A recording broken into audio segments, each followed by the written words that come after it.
జై శ్రీమన్నారాయణ. ఆ దేవతలంతా కూడా భరద్వాజ మహర్షి పిలుస్తూ ఉంటేనే వారంతా కూడా ఆ జగ్ముహు తాని సర్వాణి దైవతాని పృథక్ పృథక్ ఒక్కరొక్కరుగా దేవతలంతా వచ్చారు.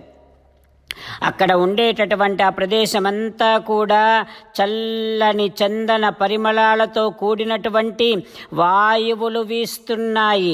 ఆకాశములో నుండి పుష్పవర్షం కురుస్తోంది. అన్ని దిక్కుల్లో దుందుభులు మ్రోగుతున్నాయి. అప్సరసలు నాట్యం చేస్తున్నారు. దేవతలు గంధర్వులు పాడుతూ ఉన్నారు. సకల వాయిద్య విశేషాలు వీణుల విందుగా మ్రోగుతున్నాయి.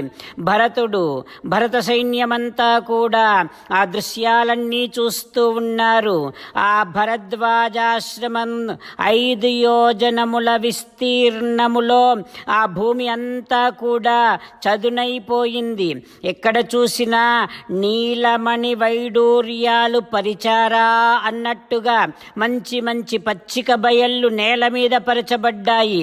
తస్మిన్ బిల్వాహ కపిత్తాహ పనసా బీజపూరకాహ ఆమలకః, మారేడు చెట్లు, పనస చెట్లు, మాదీఫలపు చెట్లు, ఉసిరిక చెట్లు, మామిడి చెట్లు, మంచి మంచి రసాలతో ఉన్న పండ్లతోని అంతటా ఏర్పరచబడ్డాయి. చతుస్సాలాని 4 గదులు ఉండేటటువంటి ఇండ్లు ఏర్పడ్డాయి. గజశాలలు, ఏనుగుల కోసమని గజశాలలు ఏర్పడ్డాయి. గుర్రపు శాలలు ఏర్పడ్డాయి.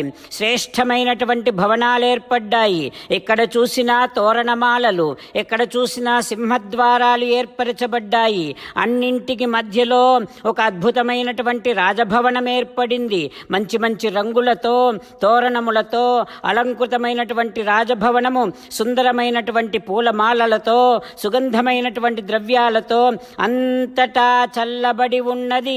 ఆ రాజభవనమంతా అద్భుతంగా ఉంది, విశాలంగా ఉంది. ఎక్కడ చూసినా పాన్పులున్నాయి, ఎక్కడ చూసినా ఆసనాలున్నాయి. ఆ రాజభవనములోనే అద్భుతమైనటువంటి వాహనాలు కూడా ఏర్పరచబడ్డాయి. ఆ రాజభవనములోనే అన్ని రుచులతో కూడినటువంటి దివ్యమైనటువంటి భోజనాలు ఏర్పడబడ్డాయి. వస్త్రాలు ఉన్నాయి, ఎక్కడ చూసినా అద్భుతంగా ఉన్నాయి. పాత్రలు కూడా చాలా బాగా శుభ్రంగా ఉండటము చేత మెరుస్తూ ఉన్నాయి. ధౌత నిర్మల భాజనం. అట్లాంటి అద్భుతమైనటువంటి భవనములోనికి ఇంద్రుడి లాంటి దేవేంద్రుడు కూడా ఉండగలిగినటువంటి అద్భుతమైనటువంటి భవనములోనికి భరద్వాజ మహర్షి రామరాజ్యాన్ని కోరుకుంటున్నటువంటి భరతుణ్ణి సాదరంగా ఆహ్వానిస్తున్నాడు. అదిగో భరతుడు ప్రవేశిస్తున్నాడు. అదిగో భరతుని వెనక పురోహితులు మంత్రులంతా కూడా ఆ రాజభవనములోనికి ప్రవేశిస్తున్నారు. ఆ భవన సంవిధానాన్నంతటిని కూడా చూసి భరత పరివారమంతా కూడా సంతోషిస్తున్నారు, ఆశ్చర్యపడుతున్నారు. అందరూ చూస్తున్నారు భరతుణ్ణి. అదిగో భరతుడు ఆ అద్భుతమైనటువంటి రాజభవనములోనికి వెళ్ళి అక్కడ ఒక అద్భుతమైనటువంటి సింహాసనాన్ని చూపిస్తూ ఉన్నారు భరద్వాజ మహర్షి భరతుడికి. అక్కడ ఏర్పాటు చేయబడినటువంటి భరద్వాజ మహర్షి యొక్క తపోబలం చేత, యోగ బలం చేత ఏర్పాటు చేయబడినటువంటి అద్భుతమైనటువంటి దివ్యమైనటువంటి రాజభవనములోనికి అదిగో భరతుడు ప్రవేశించాడు.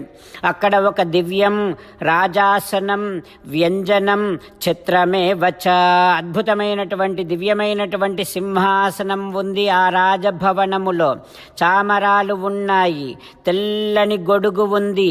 అయితే భరతుడు ఆ సింహాసనములో తాను కూర్చోకుండా తన మంత్రులతో పాటు ఆ సింహాసనానికి ప్రదక్షిణ చేశాడు భరతుడు.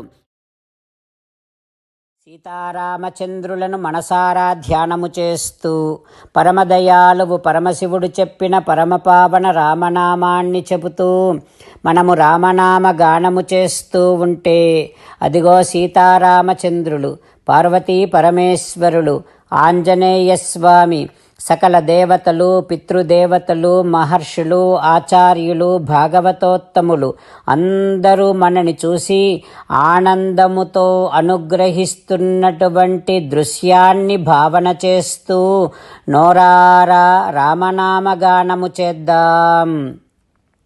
రామ రామ దశరథ రామ, రామ రామ దశరథ రామ, హే హే రాజా రామ, హే హే రాజా రామ, హే హే సీతారామ, హే హే సీతారామ. జై శ్రీమన్నారాయణ. భక్తులకు ప్రత్యేకమైనటువంటి విజ్ఞాపన. మీకు అన్ని విషయాలలో వెంటనే మంచి ఫలితాలు రావాలి అనంటే ప్రతిరోజు 1 నిమిషం వెచ్చించి నారాయణాస్త్రాన్ని చదవండి. ఇక మీకు తిరిగే ఉండదు. నారాయణాస్త్రాన్ని పొందడానికి మీరేం చేయాలంటే నారాయణాస్త్రం అనే వెబ్సైట్కి వెళ్ళి మీ పేరు, మీ ఈమెయిల్ ఇస్తే మీ ఈమెయిల్కి నారాయణాస్త్రం PDF వస్తుంది. అందులో ఒక రామాయణ శ్లోకం, ఒక గీతా శ్లోకం, ఒక విష్ణునామం ఉంటాయి. ఆ మూడింటిని కలిపి నారాయణాస్త్రం అంటాం. ప్రతి ఒక్కరికి వేరువేరు శ్లోకాలను ఇస్తున్నాం.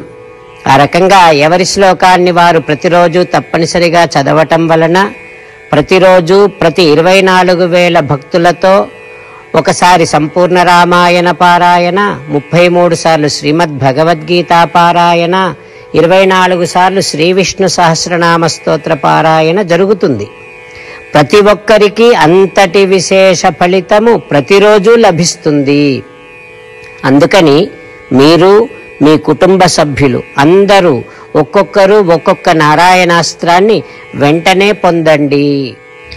జై శ్రీమన్నారాయణ. శ్రీమద్ భగవద్గీత సారాంశముగా 18వ అధ్యాయములో 65 నుంచి 69 శ్లోకముల ద్వారా శ్రీకృష్ణ భగవానుడు మనందరినీ ఒక 8 పనులు చేయమని చెబుతూ పరమాత్మ ఈ రకంగా అంటూ ఉన్నాడు. ఎవరెవరైతే నేను చెప్పిన ఈ 8 పనులు చేస్తారో వారందరూ నాకు చాలా ఇష్టమైన వారవుతారు. అప్పుడు వారిని నేను సకల పాపముల నుండి, సకల దుఃఖముల నుండి విముక్తులను చేసి నా అంతటి వారిగా చేసుకుంటా, తరగని ఆనందాన్ని అనుభవింపచేస్తా. నిజమే చెబుతున్నా, ప్రమాణము చేసి చెబుతున్నా అంటూ సాక్షాత్తుగా దేవదేవుడైన శ్రీమన్నారాయణుడైన శ్రీకృష్ణ భగవానుడే మనను ఈ 8 పనులు చేయమని చెబుతూ ఉన్నాడు కనుక, హో శ్రీమన్నారాయణ, కరిష్యే వచనం తవ, తప్పకుండా చేస్తా, నువ్వు చెప్పినట్టే చేస్తా అంటూ మనం ప్రతిరోజు దేవదేవుడైన శ్రీమన్నారాయణుడికి ఈ రకంగా మాట ఇద్దాం. హో శ్రీమన్నారాయణ, నువ్వు చెప్పినట్టే నేను నిన్నే సంతతము ధ్యానము చేస్తూ ఉంటా. హో శ్రీమన్నారాయణ, నువ్వు చెప్పినట్టే నేను నీ భక్తుడిగానే ఉంటా. హో శ్రీమన్నారాయణ, నువ్వు చెయ్యమన్నట్టే నేను నా విధులను, కర్తవ్యాలను నీ సేవగా, నీ తృప్తి కోసమనే సక్రమంగా నిర్వర్తిస్తూ ఉంటా. హో శ్రీమన్నారాయణ, నువ్వు చెప్పినట్టే నేను నీవాడిని అనే మహావిశ్వాసాన్ని సంతతము కలిగి ఉంటూ నా హృదయములో నీకే నమస్కరిస్తూ ఉంటా. హో శ్రీమన్నారాయణ, మామేకం శరణం వ్రజ, నన్నొక్కడిని మాత్రమే శరణు వేడుకో అని నువ్వే అన్నావు కనుక నేను నిన్ను ఒక్కడిని మాత్రమే శరణు వేడుకుంటా. హో శ్రీమన్నారాయణ, మా శుచః, ఇక దుఃఖించకు అని నువ్వే నాకు భరోసా ఇస్తూ ఉన్నావు కనుక నేను ఇక దుఃఖించను. హో శ్రీమన్నారాయణ, నువ్వు చెప్పినట్టే నువ్వు నా కోసమని చెప్పిన శ్రీమద్ భగవద్గీతను ఎప్పుడో ఒక్కసారి కాకుండా ప్రతిరోజు కనీసము 1 శ్లోకాన్నైనా అనుసంధానము చేస్తూ గీతోపదేశాన్ని జ్ఞాపకం చేసుకుంటూ ఉంటా. హో శ్రీమన్నారాయణ, నువ్వు చెప్పినట్టే నువ్వందరి కోసమని చెప్పిన శ్రీమద్భగవద్గీతను తెలియని భక్తులందరికీ తెలియచేసే నా వంతు ప్రయత్నాన్ని నిరంతరము కొనసాగిస్తూనే ఉంటా.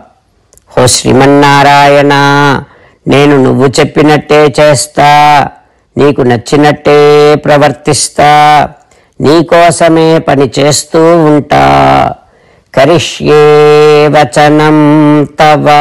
సర్వం శ్రీకృష్ణార్పణమస్తు. జై శ్రీమన్నారాయణ.